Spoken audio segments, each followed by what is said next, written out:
everybody. Welcome back to Don Don's World. Today we are doing an interview with a meth addict. And I hope this touches you all and you all enjoy this video. And if it does, please give me a like and a share. Now let's get into it. This could be good for me. Lately I was feeling like this could be good for me.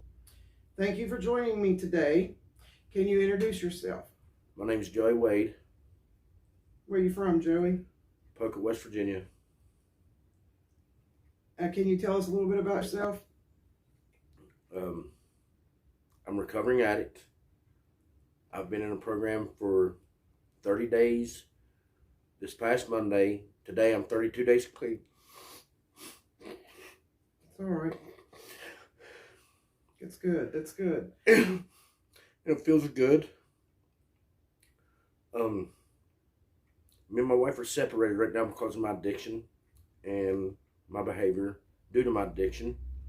I have 6 kids. I have a granddaughter. I have another grandbaby on the way. And I'm trying to live my life for God and be a better person now. That's good. That's good. You want to tell us a little bit about your childhood? I won't go into depth detail, but we can talk a little bit about it, you know. Okay. Feel free to speak about what you'd like to talk about. There were some things that it's kind of rough for me that I still have a hard time dealing with that through God and my salvation that I found. I'm finding some peace with it, and I've learned to forgive people and to not be afraid to face my demons. I've been through some things when I was a kid. My dad, he suffers from addiction, and I hope he don't get mad at me for this, but it is what it is, I guess, you know. My birth mother, she suffers from addiction really bad, and bipolarism, and I don't really know much about her because she left when I was real little and never come back home. Right. And I think that's a lot of the reason why I have resentment toward women, and I've been praying about that through God, and He's really opened my eyes and my heart and my soul to show me that I shouldn't resent women for the way that I was treated by her, because it's not my fault or no one else's fault for the way she treated me. That's in her own time to make peace with God on herself for that, you know. Yeah. Would you say that's what led to your addiction? It's a lot of it. How long have you been an addict? Most of my life. I've tried. The longest I've ever been clean in my life was the 4.5 years I've done in Huttonsville, and then the 13.5 months I've done on parole when I got out of prison was the longest. So would you say your addiction is what led to your jail time? Yeah, because I was high whenever I made stupid decisions that landed me in the penitentiary. Something I talk about to certain people about it, you know, because it helps me, because I suffer from severe PTSD because of it. And I've been institutionalized, and I'm learning how to deal with that and learning how to not be afraid of being afraid anymore. That's good. That's good. What led you to decide to do this interview with me?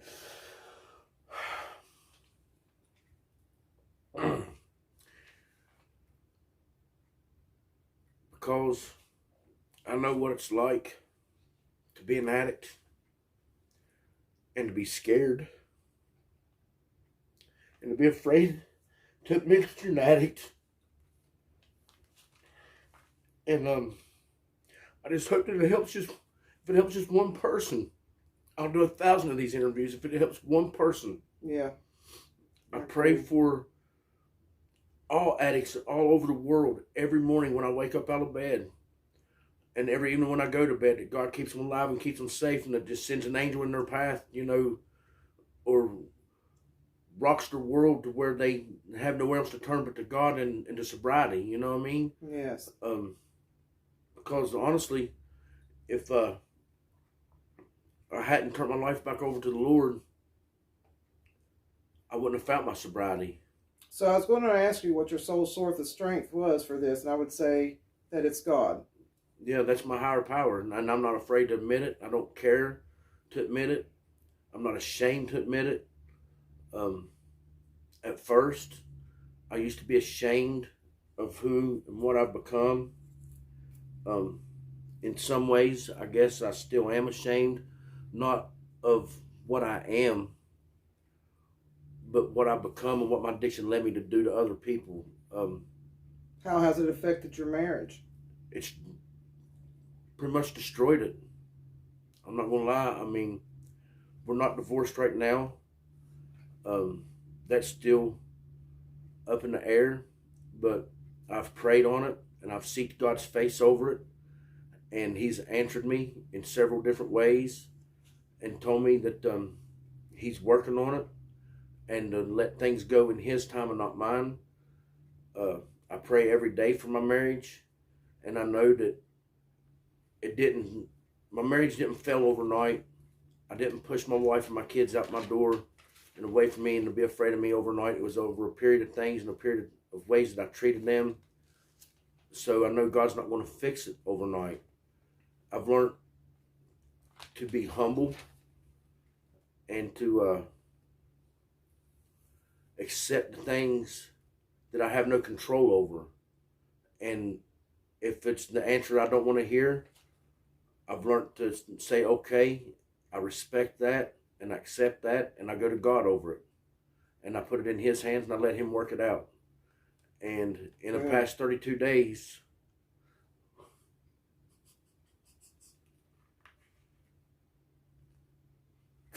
He's done so much in my life. Because when I first went into recovery, my wife wouldn't even talk to me on the phone. I'd call to check on my kids, and she'd hand the phone straight to them. And I prayed about that. And God told me to ask her how her day was, to put forth the effort to ask about her and show compassion for her. If I want her to believe that I love her, that I have to show her in my actions that I love her. Yeah. And I called one night, and I prayed about it for a couple of weeks while I was there. You know what I mean? And I wanted to so bad, but God was putting on my heart, not right now is not the time. I will let you know when is the time to ask her. And I called one day, and I could hear my kids in the background giving her the what for way to go, you know. And I could tell by the tone of her voice.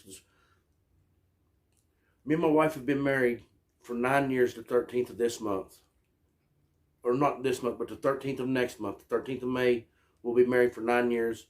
And it will make 10 years. This past Christmas made 10 years that we've been together. So I've got to know her pretty good. I didn't let her know how much I knew her and how much she meant to me due to my addiction and due to my selfishness caused by my addiction. And when I called, I could hear the stress and stuff in her voice, and God just like a ton of bricks just fell on me and said, now. And I was obedient. And I said, hey, wait, hold on, wait. I want to know how your day was. Tell me how your day's been. I want to know about you. I want to know about what's going on with you. They can wait a second. I'll talk to them, but I'm concerned about how you're doing. I want to know how you're feeling.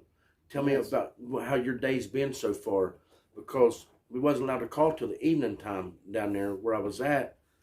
And she just, and I know it was God, because if it wasn't God, she wouldn't have talked to me at all. Right. And she talked to me. She told me how her day was, and she asked how mine was. And every day since that day, I make sure I ask her every day, how's your day? How's your day been? How's the kids treated you? How's life treated you today? Did you have a good day? Did you have fun? Did you do things you'd like to do? Did you and your mom go do something nice? Did y'all go to lunch and have a good time? You know, have you been spending time with your family like you like to do? You've been making friends like you wanted to do? Are you getting out and getting to do the things you enjoy and like to do? And I pray for us every day, and I've been praying that God to restore her soul and her heart, and to build her back to the person that she needs to be. You know, I pray for God to build us all back to be who we need to be, not what we want to be, because over a period of years, my addiction and being a selfish, narcissist person, I have let my wants override my needs instead of taking the time and listening to God. And taking, you know what I mean, just taking onto my knees, because I thought, she used to tell me all the time, you don't, how was it she used to tell me, you don't want me, or you don't want me, you need me, is what she would tell me. And I'd tell her she was wrong. I did not need her, because I was thinking of it in another mindset. Like, I don't need you to live. I don't need you to be prosperous in life. I don't need you to make it in life. I want to be here. I want you, or I wouldn't be here. That was wrong. That was the wrong answers. She was absolutely right about everything she's ever asked or said about me. I needed her more than she needed me. Yeah. She is my strength. I'm not her strength. I really am not, because I'm going to tell y'all right now, the kind of man that I've been to her and the way I treated her. I've been an infidel to my family. I have talked to several women behind my wife's back. I was mentally, emotionally, and verbally abusive to my whole family and her family. I was to the point of being such a narcissist to her that I didn't let her fix her hair, because I thought she was going to cheat on me. I didn't want her to wear makeup and make herself feel beautiful and pretty like she likes to, because of my selfishness and my insecurities and the fears that I was playing in my head, that I was making realities in my own mind that was not true, you know? Yeah. And that wasn't fair to her. And now, today, I tell you what, I want her to wear whatever she wants. I want her to feel beautiful, because she is beautiful. And I'm not talking only on the outside, because she is breathtaking to look at. She is extraordinary. She really is. The other day when her and Lindsay come and got me from down at the place I was, when she pulled up in front of me, it was like seeing her for the very first time all over again. I mean, she took my breath away. Yeah. Just because I could tell that not only on her physical outside, but the way she was sitting in that car and her body posture and the way she was carrying herself, that something in her has changed and that she feels beautiful and worthy again. And I've been praying for that for her. And I'm glad that God He's working miracles in both of our lives. Yeah. Well, how would you say that this addiction has affected your children? It's hurt them. They've not learned what love and compassion truly is. They've only learned and seen how to break things, how to be mean to people, how to scream at people, and how to lash out when they don't get their way. And it's hurt them emotionally, and I'd say a lot mentally too. But like, over the ways and the period of times I've treated them, they have gotten worse, because they've seen the way I treated their mommy, and they try to treat her like that. Yeah. And I won't have it. I mean, not only God is making changes in my life, He's making changes in my wife's life, and there's going to be changes made with the way my children treat their mother. So, what are your goals with your family and your recovery program? What is your main goals for life as you go through this? As of right now, I've not set any really long-term goals for myself, because that's a hard thing to do, being an addict and being still in recovery, because the place I was at, I was there for 30 days and didn't get to first class, first meeting or nothing. There was more dope in the rehab that I was in than was around me here on the street. Right. I watched guys in there snorting heroin, snorting meth. They were smoking Tui, whatever that is, K2, 2K, whatever. I'm not going to say where I was at because of the place or nothing like that. Okay, one more thing. Is there any advice that you want to give to people out there that might be helpful to people in your situation or similar situations? I'm going to lean in here a little bit so y'all can hear me here. I'm going to take this here off. Don't be afraid. Don't be scared. It's okay to be an addict. It's not okay to be afraid to ask for help. Don't be afraid to ask for help. Go to the person that you think it's going to hurt the most. And if they love you like you think they do, it's going to hurt them. I'm going to tell you right now, it's going to hurt them. And it's probably going to tear a lot of people's hearts apart. But if you go sincerely and tell them, hey, enough is enough, I need help, and you ask for the help, and they love you like they say they do, they're not going to look down on you. They're going to be more than happy to get you the help you need. I made the decision for help on my own. And it took my wife taking my babies and walking out our door and leaving me before I got help. And the day she left me, standing in our home that we worked and paid for her and our children, and they was all crying and screaming and scared of me, and they left to find God and to realize that I was an addict and a problem. And two of the hardest things I ever did in my life was walk myself into a rehabilitation center and look my wife in the face and tell her I was the addict that she said I was, when I denied for years that I was an addict. And the best advice I can give you, let go of the fear. I had to learn it. Find your higher power. My higher power is God, and there's not a greater strength in the world than turning your life over to God and letting Him work in your life. I ask Him every morning, first words out of my mouth, every morning, every day, as I tell God, thank you for letting me wake up alive and sober today. I'm still not very strong, God, and you know this. So you pick me up and you carry me through this journey of life. And you have your will and your way with me in my life. I say that every day. And give me the things that I need to make it through the day, not the things that I want. Because I'll tell you, if I could get the things I want, I wouldn't be going back to another rehab come Monday to get the help I need. Because I'm going, and I hope she don't change her mind. But my sister-in-law's going to go with me because she has problems. And I shouldn't be saying this out here because I don't want her mad at me. But I told her I'm going and I'll be there so she's not there by herself because it is scary. I'm not going to sit here and tell you it's not. Asking for help in recovery is the hardest and scariest thing I've ever done. Spending 4.5 years at Huntsville, West Virginia Maximum Security Penitentiary was not as scary as going to a rehabilitation center. And admitting out loud that I was an addict was like the weight of the world come off my shoulders. And admitting out loud the way I treated my family was the beginning of a healing process. And one of my long-term goals that I have, she asked me that question a while ago, is that I have my family back one day. That I can regain my wife's trust one day. Whether she ever wants to touch me or not.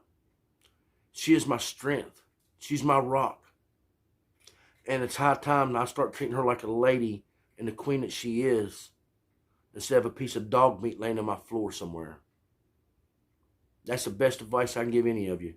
If you feel that you can't do it on your own, and you see this, you message this lady, because she's a good lady, and she'll get a hold of me. And if I'm able to help you and talk to you, I promise you I will.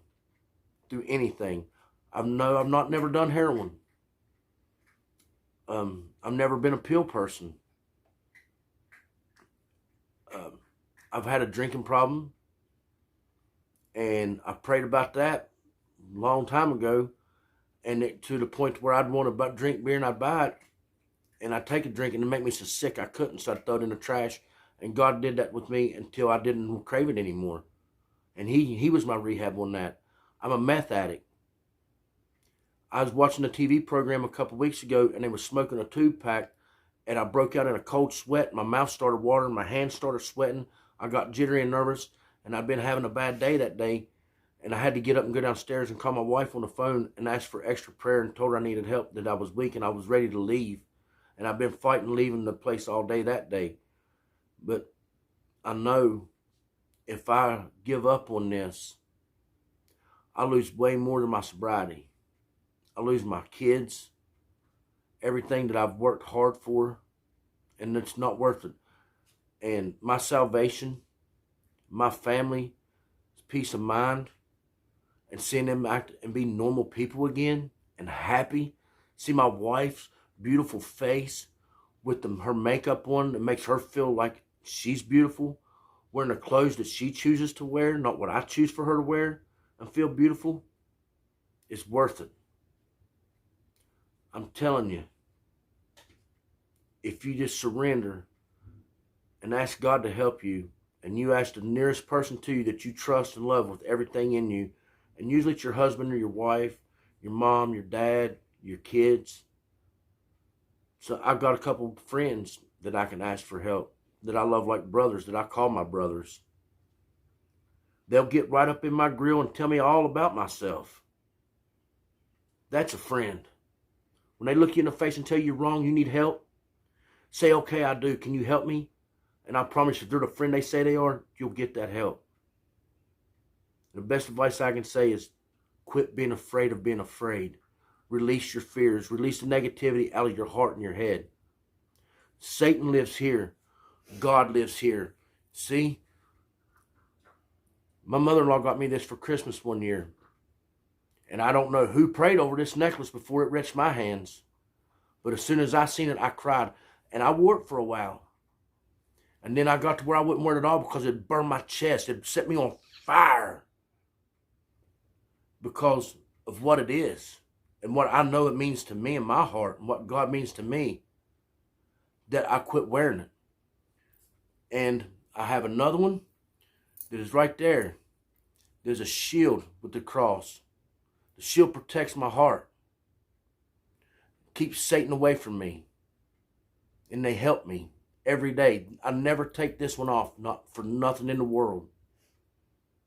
What it stands for means more than life to me. Best advice I can give you is give your life to God and ask someone to help you. This could be good for me. Lately I was feeling like this could be good for me. Hope y'all enjoyed that interview. It was very emotional, don't you think? I think it would be great to help other people like that by getting this word out there and sharing it with others. Because when one speaks out, more will follow. Addiction is a major cause of family failures in this world and also loss of life. So if you enjoyed this video, please give me a like and share. And just so you know, next week I will be interviewing his wife on how she's handling the situation at home. Thank y'all. God bless. Have a great day.